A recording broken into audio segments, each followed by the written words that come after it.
लिखा हो तो 100 में लगाया, क्या मतलब रह जाएगा।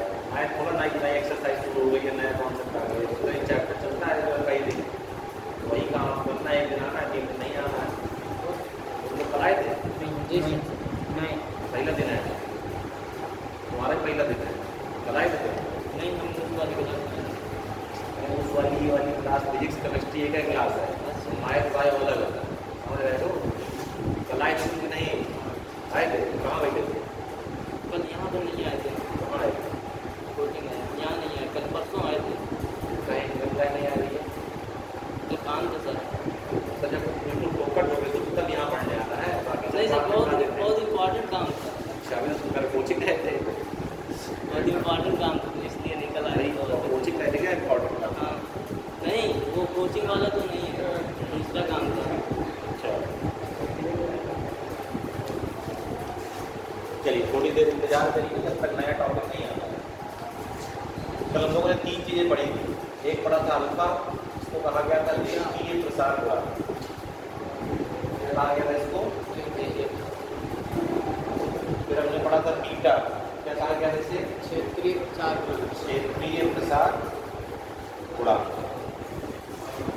फिर हमने पढ़ा था गामा, इसे कहा गया था आयतनिक प्रसार गुणांक। ठीक, अब हमें देखना है अल्फा बीटा और गामा में संबंध। ठीक, तो पहला देखना है अल्फा व बीटा में संबंध, अल्फा व बीटा में संबंध। ठीक, जब ध्यान से देखिए आप सूत्र थे जो मैं आपको फिर से लिख के बता देता हूँ। डेल्टा एल बराबर आया था कितना, एल अल्फा डेल्टा टी। फिर डेल्टा ए बराबर आया था ए बीटा डेल्टा टी, और डेल्टा बी बराबर आया था ए गामा डेल्टा टी। 3 सूत्र हम लोग कल पढ़ चुके हैं। इसके आगे बात करनी है कि अल्फा बीटा और गामा में संबंध। जरा ध्यान से देखिए, आप जानते हैं कि हम क्षेत्रफल को क्या लिख सकते हैं, एल स्क्वायर, भुजा का वर्ग लिख सकते हैं ना क्षेत्रफल को। जो बायो वाले हैं वो थोड़ा सा सतर्क रहें, सतर्क इसलिए कि अवकलन होने वाला है। एल के सापेक्ष क्या कर दीजिए इसका अवकलन। कितने लोगों ने अवकलन पढ़ा है, मैथ्स वाले बताएं पहले, बायो वाले अवकलन पढ़ लिया, हो गया। और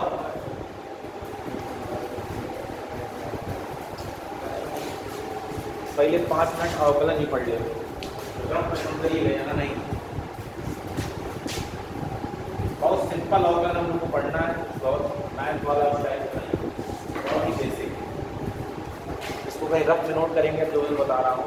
जैसे कहीं लिखा हो डी बाई डी एक्स, ठीक, तो ये जो डी बाई डी लिखा है इसका मतलब होता है अवकलन। जो नीचे लिखा होता है इसके सापेक्ष, ठीक है, इसका मतलब है एक्स के सापेक्ष अवकलन। अगर कहीं इस तरह लिखा हो डी बाई डी वाई तो मतलब y के सापेक्ष अवकलन। कहीं लिखा हो डी बाई डी एल तो एल के सापेक्ष अवकलन।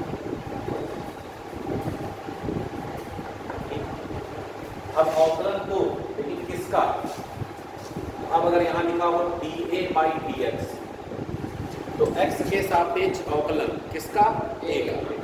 x के सापेक्ष अवकलन किसका, a का। क्या लिखेंगे, a का अवकलन x के सापेक्ष। अगर लिखा हो कहीं D F by D Y तो f का अवकलन किसके सापेक्ष, बात समझ में आई। अब जो नियम सबसे यहाँ पर 2-3 नियम हम लोग पढ़ने हैं, इनमें से एक, अगर कहीं लिखा हो D by d x x की पावर है, क्या लिखा हो D by d x x की पावर है, मतलब डी बाई डी एक्स का मतलब है एक्स के सापेक्ष अवकलन। डी बाई डी एक्स का मतलब क्या है, एक्स के सापेक्ष अवकलन किसका, एक्स की घात n का। n कुछ भी हो सकता है, कोई भी संख्या 1 2 3 4 5, मतलब यहाँ पे एक्स स्क्वायर एक्स क्यूब कुछ भी हो सकता है। तो करते ये हैं कि घात को आगे ले आते हैं, ठीक, और जो एक्स की घात लिखी थी n उसको एक हटा देते हैं। एल एक्स एन की पावर माइनस में, जो पावर थी उसको आगे ले आना है गुणे में, और एक पावर पावर क्या कर देनी, घटा देती है। जैसे एग्जाम्पल अगर इसका देखिए, मैंने लिखा हो इस तरह D by d x x square, तो घात कितनी है 2, घात कहाँ आ जाएगी आगे, और x की घात 2 थी, 2 में घटाओ, 2 माइनस 1, 2 में से 1 यानी कितना बचेगा 1 लिखे चाहे ना लिखे कोई फर्क नहीं पड़ता। और मान लीजिए अगर एग्जाम्पल कोई देखना है D by d x x की पावर 4, तो घात कितनी है 4, कहाँ आएगी आगे, और एक घात क्या होगी कम, 4 में जाए कितना बचेगा 1। क्लियर है, ये एक पहला सिस्टम हो गया।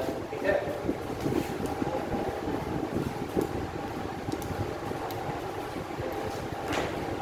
अब देखिए ये है आपका पहला स्टार। अब देखिए सेकेंड, अगर कहीं लिखा हो डी बाई डी एक्स की पावर n प्लस एक्स की पावर n, क्या लिखा हो x की पावर n प्लस एक्स की पावर n, मतलब 2 टर्म प्लस में लिखे हो सकता है 2 टर्म माइनस में लिखे हो। तो करते क्या है, एक बार इसके साथ और एक बार इसके साथ, तो एक बार मिलेगा D by d x x की घाते n, और एक बार मिलेगा D by d x x की घाते n। अब देखो ये उसी तरह का बन गया, पहले वाले की तरह का। घात कहाँ आएगी आगे, और एक घात क्या हो जाएगी कम, घात कहाँ आएगी आगे, और एक घात क्या हो जाएगी, बात समझ रहे हैं। जैसे एग्जाम्पल आपको करना हो D by d x x square plus x cube, ठीक, तो एक्स स्क्वायर को एक बार अलग से लिख लीजिए, और एक बार d by d x x cube, सही है। एक्स स्क्वायर में घात 2 आगे आएगी, एक घात कम करेंगे, 2 में से 1 जाएगा, 1 बचेगा, लिखे चाहे लिखे कोई फर्क नहीं पड़ता। 3 घात है कहाँ आएगी आगे, और 1 कम करेंगे तो 2 बचेगी, ठीक। फिर देखिए तीसरा स्टार, अगर कहीं इस तरह लिखा मिल जाए D by d x 5x की पावर है 6 7 8 9 10, मतलब कोई भी कांस्टेंट लगाओ, क्या लगाओ कांस्टेंट, ठीक है। तो करते क्या है, कांस्टेंट को बाहर हटा देते हैं, और जो बचा है उसको लिख लीजिए, क्या बचा है इसकी घाते, इसका आप पढ़ चुके हैं। फिर से देखिए घात कहाँ आएगी, एक घात क्या होगी कम, समझ रहे हैं ना, जो कांस्टेंट है उसको कहाँ हटाइए बाहर। जैसे आपसे कहे 10x क्यूब का क्या करिए अवकलन, तो पहले तो 10 को बाहर हटाओ, इसी काम का नहीं है, और यहाँ पर क्या बचेगा x। अब देखो भाई घात कहाँ आएगी आगे, और एक घात क्या होगी कम, कितना आ जाएगा e से x, बात समझ रहे हैं। और एक लास्ट है, अगर x के सापेक्ष अवकलन कर रहे हों और यहाँ पर x कहीं ना हो, मतलब यहाँ पर केवल क्या हो, कोई कांस्टेंट हो, मान लो कोई संख्या ही है केवल, x है ही नहीं, कितना आएगा कितना आएगा, मतलब नियतांक का अवकलन कितना होता है। अगर यहाँ पर क्या है कोई नियतांक है तो उसका अवकलन कितना होगा,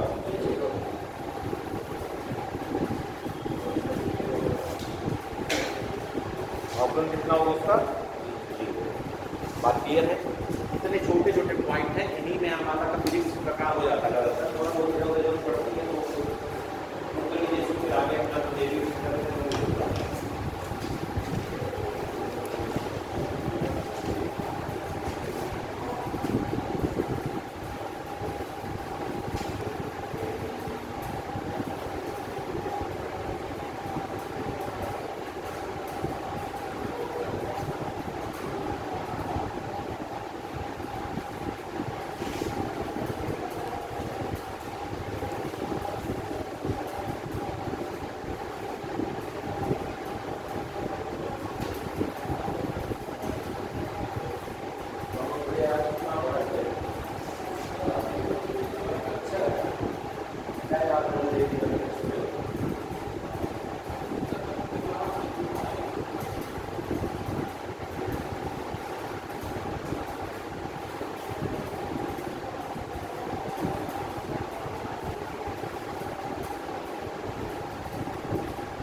गया। अब आ जाइए अपना टॉपिक।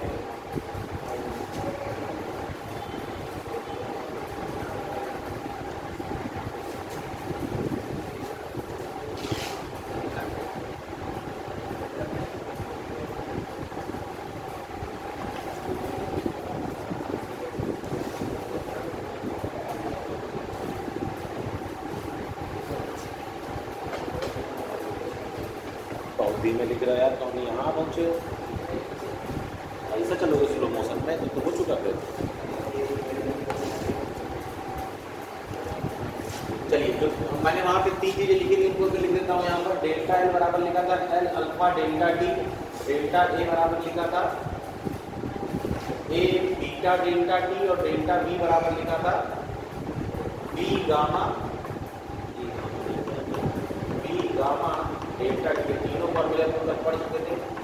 डेल्टा एल का लंबाई में परिवर्तन, डेल्टा ए क्षेत्रफल में परिवर्तन, डेल्टा बी आयतन में परिवर्तन, अल्फा रेखीय प्रसार गुणांक, बीटा क्षेत्रीय प्रसार गुणांक और गामा आयतनिक प्रसार गुणांक। इनमें संबंध निकालना था। अपनी कॉपी रखो जरा बगल में, तो देख के लिख लेगा।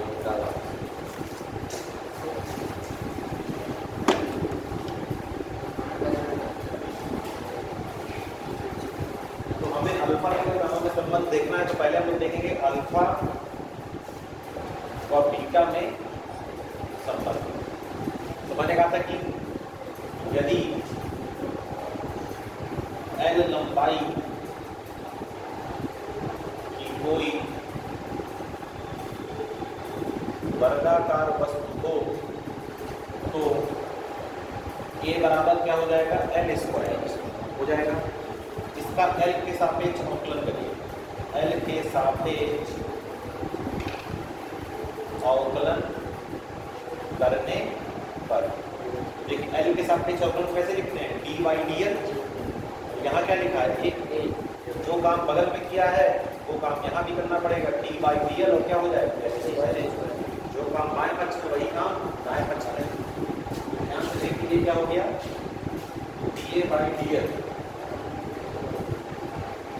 जैसा लिखा वैसा लिखा रहने दीजिए। अब यहाँ देखिए, अगर D by d x x square लिखा होगा तो घात कहाँ आएगी, आगे आगे, घात कहाँ आएगी, आगे, और घात आ गई आगे। ठीक, एक घात क्या करनी है, कम। एक घात कम करेंगे तो 2 से कितनी बचेगी, एक को लिखने चाहे ना लिखें। अब जरा ध्यान से देखिए, डी एल को यहाँ भेज दो जरा, तो डी ए बराबर कितना हो जाएगा, 2L डी एल। सही है। अब देखिए जरा ध्यान समझिए, डेल्टा ए और डीए में अंतर क्या है, जरा इसको समझना है। ठीक, ये डेल्टा भी परिवर्तन को बताता है और ये डी भी परिवर्तन को बताता है। ये बताता है बड़े परिवर्तन और ये बताता है छोटे परिवर्तन। बात समझ रहे हैं।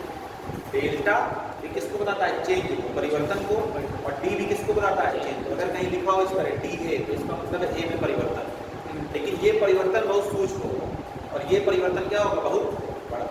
बात समझ रहे हैं कि नहीं। तो ध्यान से देखिए, अगर ये हमारे पास सूत्र था, समझ रहे हैं ना, और अगर हम कह दें कि हमें छोटे परिवर्तन के लिए सूत्र लिखना है, तो ये डेल्टा किसमें बदलेगा, डी ए में। ए रहेगा, बीटा बीटा रहेगा, और डेल्टा टी किसमें बदल जाएगा, डी टी किसमें बदल जाएगा, डी टी में। क्या लिखेंगे यहाँ पे, देखिए उसको मान लीजिए समीकरण नंबर 1, सूक्ष्म परिवर्तन के लिए ध्यान से देखिए, डी ए बराबर हो जाएगा ए बीटा डी टी। ठीक, और डी एल बराबर कितना हो जाएगा, डी एल बराबर एल अल्फा डी टी। सही है, एल अल्फा डी टी। अब देखो डी ए का मान यहाँ रख दो, डी एल का मान, अगर लंबाई यहाँ पे छोटी एल मानी है तो यहाँ पे मतलब एक ही तरह की लंबाई मानी है। अगर बड़ा एल मानना है तो यहाँ पर भी बड़ा है, एक ही तरह का होना चाहिए ना, चाहे छोटा मान लो चाहे बड़ा मान लो। ठीक, तो जरा इनका मान रखिए यहाँ पर। चलो, डी ए का मान इसमें रखो और डी एल का मान इसमें रखो। इसको मान लीजिए मिलाकर समीकरण नंबर 2। क्या लिखेंगे, समीकरण 2 का मान समीकरण 1 में रखने पर। ठीक, चलिए रख दीजिए। तो देखिए डी ए बराबर क्या रखोगे, ए बीटा और डी टी, और यहाँ देखो लिखा है क्या, यहाँ पे एल भी था ना, जी सर जी। तो 2L, और DL की जगह क्या लिखेंगे, L अल्फा और GT। सही है, देखो जरा ध्यान से, इस DT से ये DT कैंसिल हो जाएगा, ये L और L कितने हो जाएंगे, L स्क्वायर। ध्यान से देखिएगा, तो यहाँ लिखा है A, यहाँ लिखा है बीटा, यहाँ लिखा है 2, यहाँ L स्क्वायर, और ये क्या लिखा है अल्फा। क्या ये मैं A की जगह L स्क्वायर लिख सकता हूँ, A बराबर क्या था, L स्क्वायर था, तो ये L स्क्वायर बीटा बराबर 2L स्क्वायर अल्फा, और L स्क्वायर से L स्क्वायर भी कैंसिल हो गया, तो यहाँ से बीटा बराबर क्या मिल गया, मतलब जो क्षेत्रीय प्रसार गुणांक होता है वो रेखीय प्रसार गुणांक का 2 गुना होता है, जो बीटा होता है वो अल्फा कितने गुना होता है, 2 गुना। यहाँ लिख भी लेंगे आप, क्या लिख लेंगे, सिंस A बराबर L स्क्वायर, एक जगह क्या रखा है, पहले वही मान के चले, बात क्लियर है। तो ये हो गया अल्फा और बीटा में संबंध, इसी तरह निकालेंगे किसमें, अल्फा और गामा में संबंध, और समझ रहे हैं कि नहीं।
क्या लिखा है बीच वाले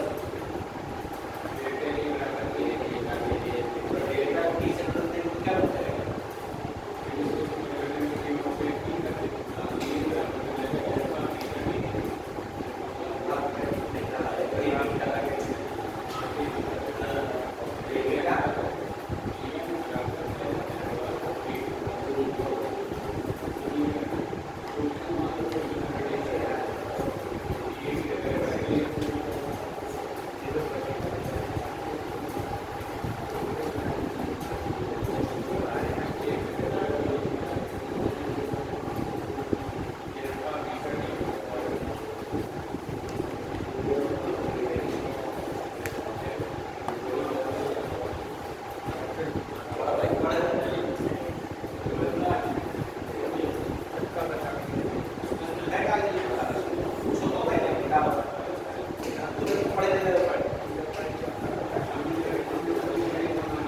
समीकरण 2 का मान समीकरण 1 में लिखा है।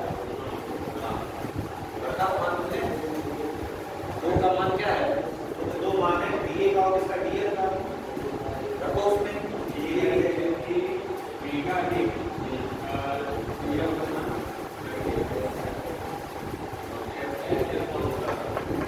पहले से नहीं लिखा है।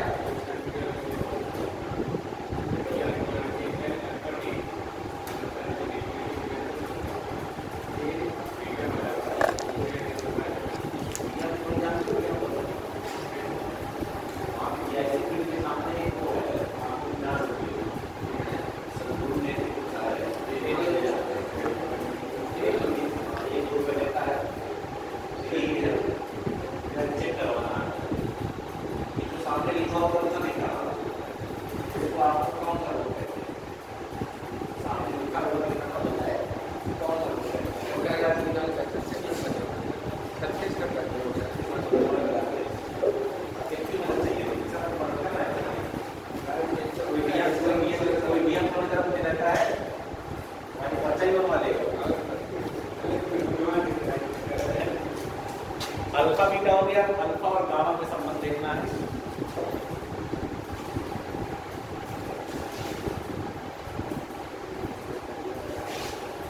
समझ में आया कि नहीं? हंसी मजाक अपनी जगह अब आया कि नहीं? चलिए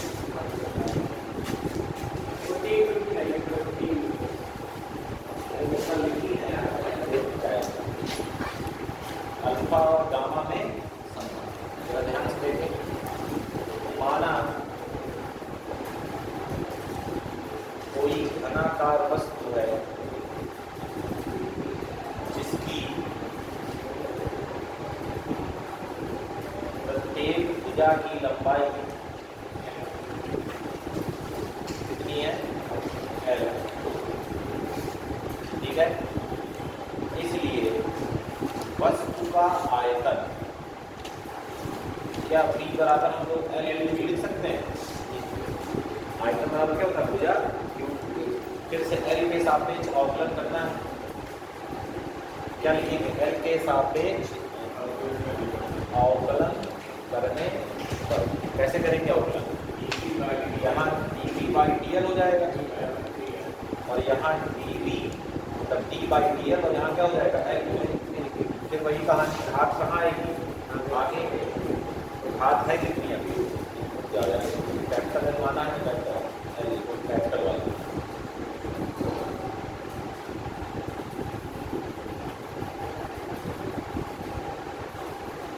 चलिए घात कहाँ आएगी? आगे कितनी है घात? 3। एक घात क्या होगी? कम। कितनी बचेगी? 2। इसको इधर भेज दो। तो dV बराबर क्या लिखेंगे? 3L²। इसको मान लीजिए समीकरण नंबर 1। फिर से वही कहा, सूक्ष्म परिवर्तन के लिए देखो वहां पे जो डेल्टा भी है वो किसमें बदल जाएगा? dV में। और देखो आगे क्या लिखा है? V लिखा है, लिखा रहने दीजिए। गामा लिखा है, लिखा रहने दीजिए। डेल्टा टी किसमें बदलेगा? dt। और फिर से वही dl किसमें बदल जाएगा? dl। L अल्फा और dt में क्लियर है ना? तो भाई तो मैं dV का मान चाहिए और dl का मान चाहिए। इसको फिर से मानोगे क्या? समीकरण नंबर 2। क्या लिखेंगे? समीकरण 2 का मान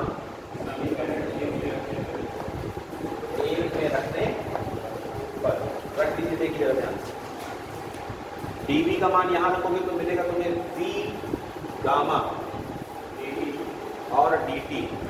अब बराबर में और इस तरफ तो 3l² पहले से लिखा है और dl की जगह लिखोगे l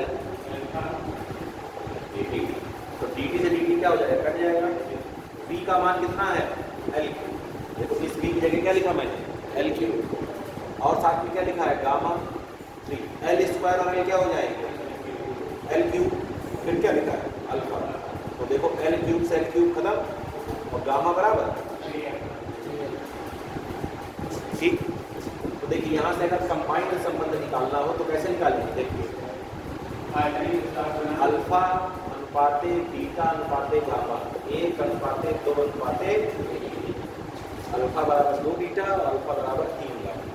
समझ रहे कि नहीं, सॉरी क्या हो गया, बीटा बराबर 2 अल्फा। देखो बीटा में कितने का आ रहा है 2 का और गामा में कितने का आ रहा है 3। ठीक है, बीटा बराबर कितने अल्फा 2 अल्फा, गामा बराबर 3 अल्फा। अरे सोचो अल्फा और बीटा का अनुपात निकालना होगा, ठीक समझ रहे हैं कि नहीं। तो कितना आएगा 1/2 आएगा ना, 1:2 यही तो लिखा है देखो अल्फा अनुपाते बीटा। और अगर अल्फा अनुपाते गामा निकालना हो 1/3 1:3। देखो ये अल्फा की जगह 1 लिखा है, गामा की जगह क्या लिखा है 3। बस समझ रहे हैं ना, तो यही है अल्फा बीटा गामा का अनुपात 1:2 अनुपाते 3। नोट करेंगे इसको ठीक।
क्वेश्चन मार्क लगा दीजिए, आगे देखिए।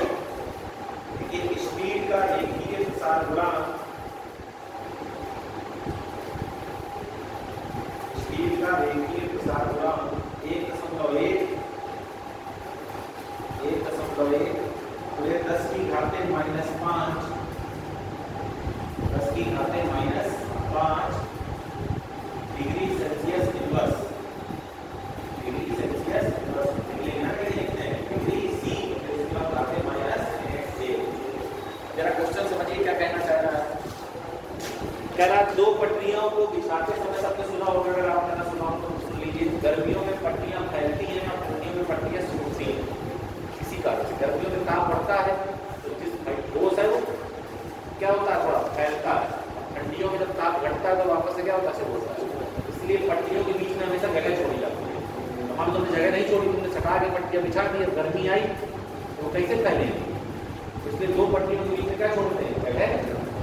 तो मैं भाई मुझसे वही पूछ रहा कितनी जगह, तो कितनी जगह छोड़नी चाहिए। हम ये निकाल लेंगे कि कितना फैल सकती है। मान लो वो फैल सकती है 5 सेंटीमीटर, तो 5 सेंटीमीटर छोड़ देंगे, जब ज़्यादा तो फैलना नहीं हो सकता है 10 सेंटीमीटर फैल सकती है, 10 सेंटीमीटर छोड़ देंगे।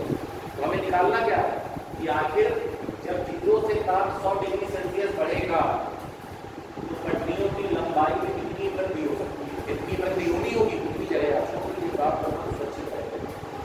क्लियर है, चलिए देखिए।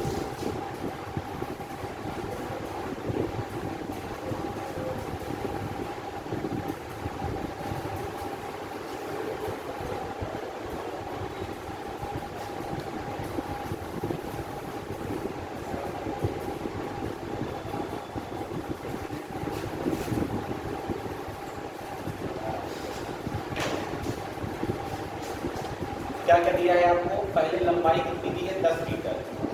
ठीक, जब ध्यान समझिएगा। कह रहा है ताप पहले कितना है, 0 डिग्री सेल्सियस, कहाँ तक बढ़ सकता है, 100 तक। तो जो ताप में वृद्धि डेल्टा टी आनी है वो कितनी आनी है, देखो डेल्टा का हमेशा, डेल्टा का मतलब होता है अंतिम माइनस प्रारंभिक। परिवर्तन निकालना है, परिवर्तन निकालने का तरीका होता है अंतिम में से प्रारंभिक को घटा देना। समझ रहे हैं, तो क्या निकालेगा, परिवर्तन निकल आएगा। तो 100 बाद का है और पहले में कितना है, 0, तो डेल्टा भी कितना आ जाएगा, 100 डिग्री सेल्सियस। और आपको अल्फा दिया हुआ है 1.1 10 की घाते -5 डिग्री सेल्सियस इनवर्स। क्लियर है। तो आपको डेल्टा एल निकालना है। सिंस हम जानते हैं डेल्टा एल बराबर होता है एल अल्फा डेल्टा टी। तो निकाल लीजिए, एल का मान कितना है 10, अल्फा का मान है 1.1 10 की घाते -5 और डेल्टा टी का मान कितना है 100। सही है, देखो ध्यान से, 10 की घाते तो 10 की घात 1, समझ रहे हो। तो ये 1.1 10 की घाते -5 और ये प्लस की कितनी हो गई 3, 2 0 ये 0 ये -5 में से 3 जाएगा, कितना बचेगा -2, 1.1 10 की घाते -2 किसमें आएगा, मीटर। या क्या लिख सकते हैं इसको, 1.1 सेंटीमीटर। बात समझ रहे हैं ना। तो हमें कितना स्थान छोड़ना चाहिए, 1 सेंटीमीटर। किया है,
स्पेसिफिक हीट।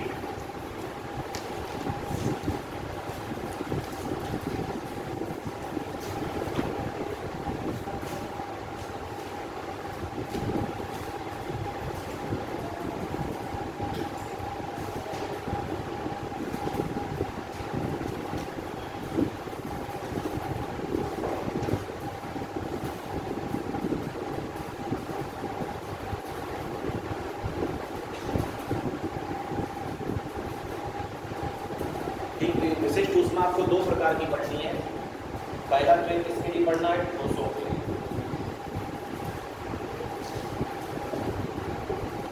और सॉलिड्स। ठीक, इधर ध्यान से देखिए क्या है सूत्र, आपको ध्यान देना है। डेल्टा क्यू बराबर एम एस डेल्टा टी। कुछ लोग इसको सी से भी दिखाते हैं, कुछ लोग इसको एस से भी दिखाते हैं। क्लियर है? इससे आपकी इच्छा को दिक्कत नहीं, सी ही दिखा लो, स्मॉल सी।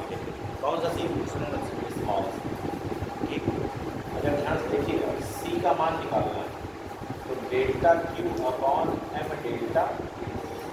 ये जो सी है यहाँ पर, यही है विशिष्ट। क्या है ये? विशिष्ट। अब देखो यहाँ से हम इसकी क्या निकालेंगे? परिभाषा निकालेंगे। हमें इसकी परिभाषा निकालनी, ध्यान से देखना। क्यू क्या है? ऊष्मा। क्यू क्या है? ऊष्मा। क्यू को किससे दिखाते हैं? ऊष्मा को किससे दिखाते हैं? क्यू से। एम आप जानते हैं द्रव्यमान है, और टी आप जानते हैं ताप है। डेल्टा टी का मतलब ताप में परिवर्तन। समझ रहे हैं? समझिएगा। अगर मैं इसको 1 किलोग्राम मान लूँ, कितना मान लूँ? एम को 1 किलोग्राम, और डेल्टा टी को 1 डिग्री सेल्सियस या 1 डिग्री केल्विन। समझ रहे हैं? तो देखिए ये दोनों एक एक हो गए, तो ये जो सी है ये किसके बराबर आ जाएगा? डेल्टा। ठीक, कैसे परिभाषित करेंगे समझिएगा। किसी पदार्थ के एकांक द्रव्यमान, द्रव्यमान कितना हो? 1, एकांक द्रव्यमान का ताप 1 डिग्री सेल्सियस या 1 डिग्री केल्विन बढ़ाने के लिए, अब जरा सोचना, तुम्हें किसी का ताप बढ़ाना है, मान लो पानी है, तुम्हें उसका ताप बढ़ाना है, मतलब पानी गर्म करना ही नहीं, तो पानी गर्म करना है तो उसको ऊष्मा देनी पड़ेगी। गैस चढ़ा देते हो, क्या मिलती है? ऊष्मा, पानी गर्म। अगर हम ये कह रहे हैं किसी पदार्थ के एकांक द्रव्यमान का ताप 1 डिग्री सेल्सियस बढ़ाने, तो बढ़ाने के लिए तो ऊष्मा देनी पड़ेगी। तो बढ़ाने के लिए जो ऊष्मा देनी पड़े वही क्या है? विशिष्ट ऊष्मा। समझ रहे हैं? समझिएगा। किसी पदार्थ के एकांक द्रव्यमान का ताप 1 डिग्री सेल्सियस या 1 डिग्री केल्विन बढ़ाने के लिए आवश्यक ऊष्मा, जितनी ऊष्मा लग जाए, किसमें लग जाए? 1 डिग्री सेल्सियस ताप बढ़ाने में। किसका ताप बढ़ाने में? किसी पदार्थ के एकांक द्रव्यमान। तो वो ऊष्मा क्या कहलाती है? विशिष्ट ऊष्मा। क्या कहलाती है वो? विशिष्ट। बात समझ रहे हैं? किसी पदार्थ के एकांक द्रव्यमान का ताप 1 डिग्री सेल्सियस या 1 डिग्री केल्विन में बढ़ाना, बात वही है। बढ़ाने में जो आवश्यक ऊष्मा है, जो चाहिए, वो क्या है? विशिष्ट। जैसे मान लीजिए आप पानी लिए, मान लीजिए पानी अभी 24 डिग्री सेल्सियस पर है, और हमने कहा कि इसको 25 डिग्री सेल्सियस पे करो। ठीक है, बात समझ रहे हैं कि नहीं? तो बोलो। तो 1 डिग्री सेल्सियस बढ़ाने में 1 किलोग्राम जल लेकर, समझ रहे हैं? तो क्या करना है? जितनी ऊष्मा चाहिए वही क्या है? विशिष्ट। बात समझ रहे हैं? कोई समस्या किसी को? तो देखिए ध्यान से, इसका मात्रक अगर निकालना हो तो कैसे निकालेंगे? ऊष्मा का मात्रक होता है जूल। क्या होता है? जो मात्रक कार्य का होता है वही मात्रक ऊर्जा का होता है, वही मात्रक ऊष्मा का होता है। ऊष्मा भी क्या है? ऊर्जा है। ऊष्मा क्या है? ऊर्जा। ऊष्मा नीचे घट से ऊर्जा मिले, ऊपर क्या हो गया? जूल, नीचे द्रव्यमान के लिए किलोग्राम, और ताप के लिए चाहे डिग्री सेल्सियस चाहे डिग्री केल्विन। कोई दिक्कत? बात समझ रहे हैं? तो ये क्या हो गया? सी का मात्रक जूल प्रति किलोग्राम डिग्री केल्विन। क्लियर है? बात समझ रहे हैं? लिखें जरा पहले परिभाषा। देखिए, किसी पदार्थ के एकांक द्रव्यमान, किसी पदार्थ के एकांक द्रव्यमान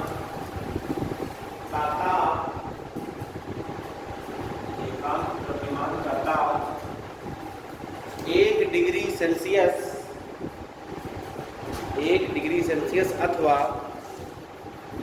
अथवा 1 डिग्री केल्विन बढ़ाने के लिए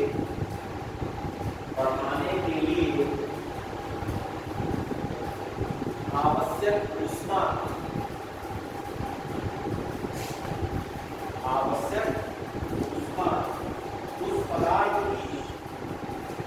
उस पदार्थ की विशिष्ट ऊष्मा कहलाती है।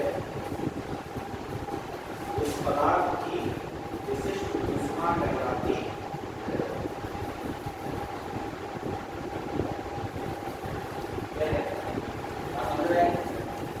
अब देखिए ध्यान से, अगर विशिष्ट ऊष्मा पढ़नी हो किसके लिए? गैसों के लिए। किसके लिए पढ़नी हो? तो गैसों के लिए जो विशिष्ट ऊष्मा होती है उसके आगे एक नाम जुड़ जाता है और मोलर विशिष्ट ऊष्मा।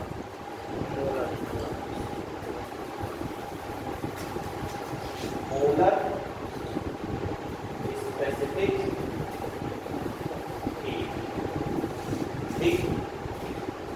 अब देखो, हम लोग जब गैस की बात करते हैं तो हम लोग किलोग्राम ग्राम में बात नहीं करते, गैसों की बात हम लोग मोल में करते हैं। किसमें करते हैं? मोल। 1 मोल गैस, 2 मोल गैस, 3 मोल गैस। तो नाम क्या पड़ गया? मोलर विशिष्ट ऊष्मा। सब प्रोसेस सेम है, बस करना क्या है? वहां पर हमने कहा था किसी पदार्थ के एकांक द्रव्यमान का ताप, यहाँ नहीं किसी गैस के 1 मोल का, किसी गैस के 1 मोल का ताप कितना बढ़ाना है? जो ऊष्मा चाहिए। अब ये 2 प्रकार की होती है। ठीक। पहला इनमें प्रकार होता है नियत आयतन पर। नियत आयतन पर इसको दिखाते हैं कैपिटल सी और नीचे लिखते हैं बी। बी का मतलब वॉल्यूम, वॉल्यूम का मतलब आयतन। और दूसरी होती है नियत दाब पर, इसको दिखाते हैं कैपिटल सी और नीचे क्या लिखते हैं? बी। ई माने प्रेशर, प्रेशर माने दाब। क्लियर है? तो पूरा स्टेटमेंट वही, बस एक चीज लिख देती है क्या शुरुआती में, नियत आयतन पर इतना लिख के भूल जाना है। फिर आगे वही कहा किसी गैस के 1 मोल का ताप 1 डिग्री सेल्सियस बढ़ाना है तो ऊष्मा चाहिए, वो क्या है? मोलर विशिष्ट ऊष्मा। लेकिन कौन वाला? नियत आयतन। तो क्या आपने पहले क्या लिख दिया? मतलब किसी गैस का ताप इस तरह बढ़ाना है कि उसका आयतन ना बदले, मतलब नियत आयतन।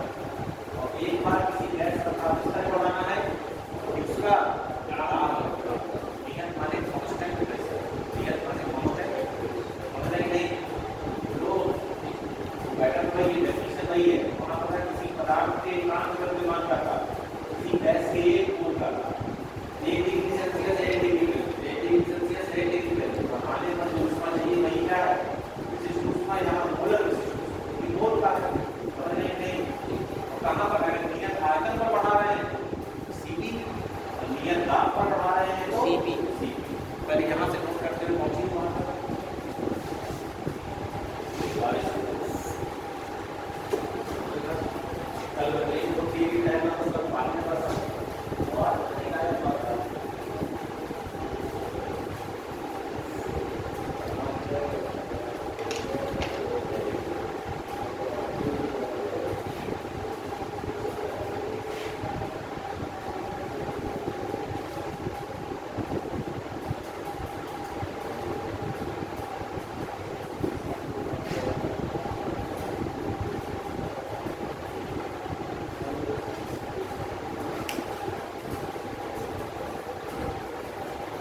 कहाँ तक पहुँचे? पूरा ना छाप लेना, अरे इसमें परिभाषा लिखनी है यार, तुम लोग आने की तरह ना चलो। नियत आयतन पर इतना लिख दो, अपनी स्टैबिलिटी को डैश करा दिए।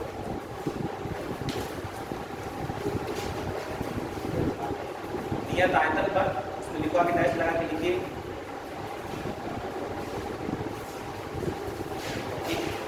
अब इसमें लिखिए फिर से एक बार, लिखिए नियत आयतन पर, इसी के अंदर लिखो नियत आयतन पर, नियत आयतन पर कॉमा किसी गैस के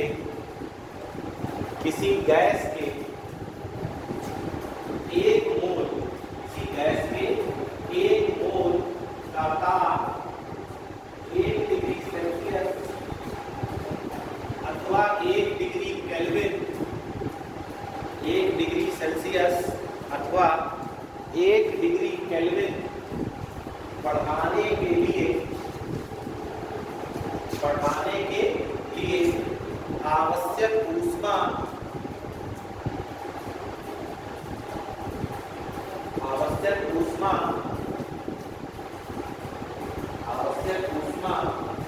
नियत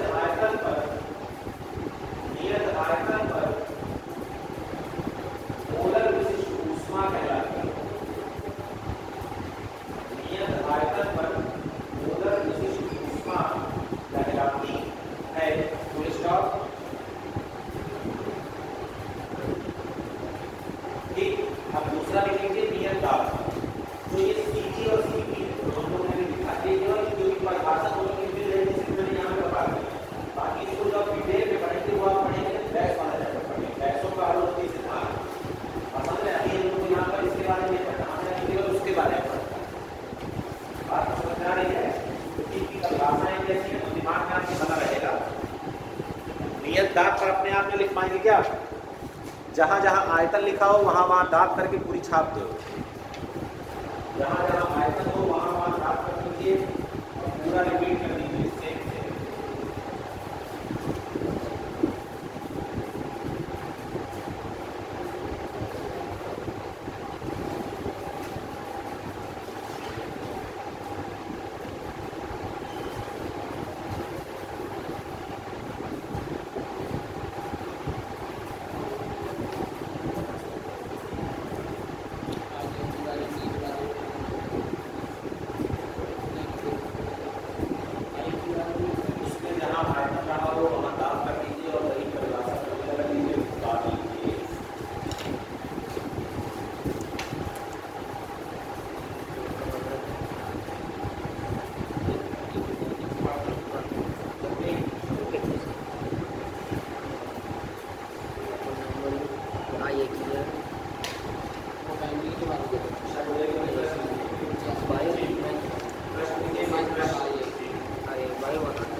जल की विशिष्ट ऊष्मा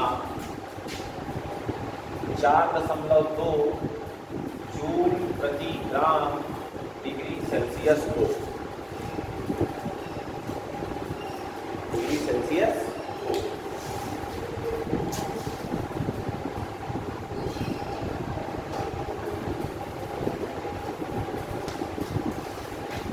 अब देखिए बहुत ध्यान से बता रहा हूँ, अगर उसको दिमाग में रखेंगे तो सवाल कभी गलत नहीं है। हम लोगों की आदत होती है कि हम लोग जैसे ही द्रव्यमान किसमें मिलता है ग्राम में, तुरंत किसमें मिलते हैं किलोग्राम में। समझ रहे हैं? समझ रहे? अब देखिए कि हमेशा रखिएगा, आपने सूत्र पढ़ा है ऊष्मा का Q बराबर mc delta t. Delta Q लिखा होगा, कोई चिंतन वाली बात नहीं है।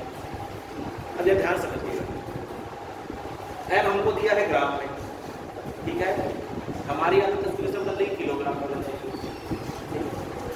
अब एक चीज हमेशा याद रखिए, जिस भी सूत्र में कोई नियतांक आता हो, क्या आता हो, कोई नियतांक, जैसे यहाँ पे c क्या था, नियतांक था कि नहीं, समझ रहे हैं, विशिष्ट। जिस मात्रक में आपको ये दिया होगा c, आप कुछ नहीं करना, उसका मात्रक देख लीजिए, उसी के हिसाब से सबको रखना है। जैसे c जो आपको दिया गया है, ये किस में दिया गया है, नीचे देखिए ग्राम में, तो फिर आपको द्रव्यमान ग्राम में ही रखना है। अगर मान लो यहाँ पर किलोग्राम दिया होगा, तो फिर आपको अपने ग्राम को किलोग्राम में बदलना पड़ता है। समझ रहे हैं भाई? पहले एक बार तुम वहाँ बदलो ग्राम को किलोग्राम में, फिर तुम एक बार यहाँ बदलो, तो ये 25 काम नहीं करते हैं। सीधा सिस्टम, जो आपको C का मान दिया उसको देख लीजिए, जिसमें जिसमें C का मान है, जैसे C ऊपर लिखा है जूल, मतलब ऊष्मा का आंसर किस में आएगा, जूल। द्रव्यमान किस में रखना है, ग्राम में। ताप किस में रखना है, सेल्सियस। समझ रहे हैं? अगर यहाँ किलोग्राम होता तो हम द्रव्यमान किलोग्राम में रखते हैं, यहाँ ग्राम है तो हम द्रव्यमान किस में रखेंगे, ग्राम में रखेंगे। क्लियर है? तो हमको द्रव्यमान कितना दिया है, 2 ग्राम, है ना, नहीं 10 ग्राम। और देखिए ध्यान से, ताप कह रहा 10 डिग्री सेल्सियस से 50 डिग्री सेल्सियस, तो डेल्टा का मतलब मैं आपको बता चुका हूँ, अंतर, अंतिम माइनस प्रारंभिक। तो अंतिम है 50 डिग्री सेल्सियस और प्रारंभिक है 10 डिग्री सेल्सियस, बराबर कितना जाएगा, 40। क्लियर है? C तुमको ऑलरेडी दिया है, तो लगा दो सूत्र, Q बराबर mc डेल्टा टी। m का मान 10 रखना है, C का मान 4.2 रखना है, और डेल्टा टी का मान कितना रखना है, 40 रखना है। कोई दिक्कत? जरा ध्यान से देखिए, 0 इस दशमलव को हटा देगा, यहाँ 42 आ जाएगा, और यहाँ 40 लिखा है, 1680। इसमें आंसर आएगा, इसमें आंसर आएगा। ठीक है? तो अगर 10 ग्राम पानी है, उसका ताप 40 डिग्री सेल्सियस बढ़ाना है, इतनी क्या लेनी पड़ेगी, कितना लेनी पड़ेगी, 1680।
हो गया? दूसरा क्वेश्चन देखिए, देखिए 50 ग्राम बर्फ, 50 ग्राम बर्फ का ताप, 50 ग्राम बर्फ का ताप -30 डिग्री सेल्सियस, -30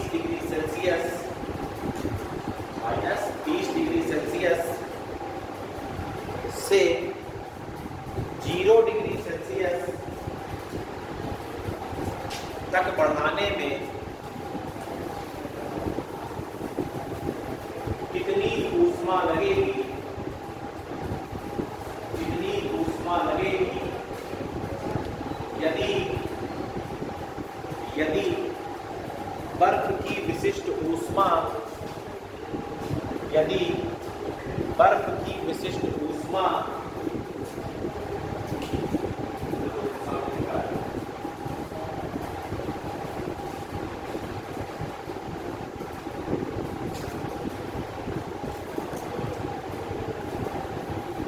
अब ये दोनों मान आपको याद भी कर लेने हैं। कौन कौन से दोनों मान? जल और बर्फ के लिए बहुत आसान है याद करना। 2.1 डबल 4. जल की विशिष्ट ऊष्मा कितनी थी? 4.2। बर्फ की कितनी है? 2.1। ये आपको याद होना चाहिए। समझ रहे हैं कि नहीं? किस में लेके? जब ग्राम में। समझ रहे हैं ना? हाँ, अंधी ना रखना। देखो दूसरा क्वेश्चन, इस बार आपको m कितना दिया है? 50 ग्राम। 50 सही है। डेल्टा टी अंतिम माइनस प्रारंभिक, तो -30 से 0। अंतिम क्या है? 0। और माइनस लगाओगे। अब प्रारंभिक कितना था? माइनस का 30। समझ रहे हैं? ठीक। अंतिम कितना है? 0। प्रारंभिक कितना है? माइनस का 30। तो अंतिम माइनस प्रारंभिक, माइनस माइनस क्या हो जाएगा? प्लस। तो डेल्टा टी कितना आएगा? 30 डिग्री सेल्सियस। अब लगाइए Q बराबर mc डेल्टा टी। m का मान कितना है भैया? 50। c का मान कितना है? 2.1। और डेल्टा टी का मान कितना है? 30। बोलो सही है? देखो ध्यान से, 2.1 है ये, 0 से दशमलव खत्म हो जाएगा। यहाँ 50, यहाँ 21 और यहाँ 3। बोलो ये हो गया 1500, नहीं 150, सॉरी। और ये हो गया 21। कितना आ जाएगा? गुणा करके निकाल देंगे। कितना? 2150। क्या आ जाएगा? सर जी जी जी। आपका पता है क्या?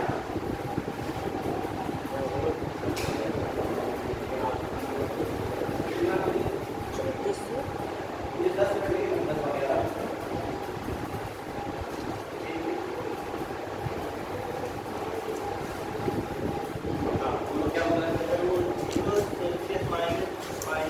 पिछला वाला क्वेश्चन बताओ क्या था? उसमें ताप कहाँ से कहाँ पड़ा?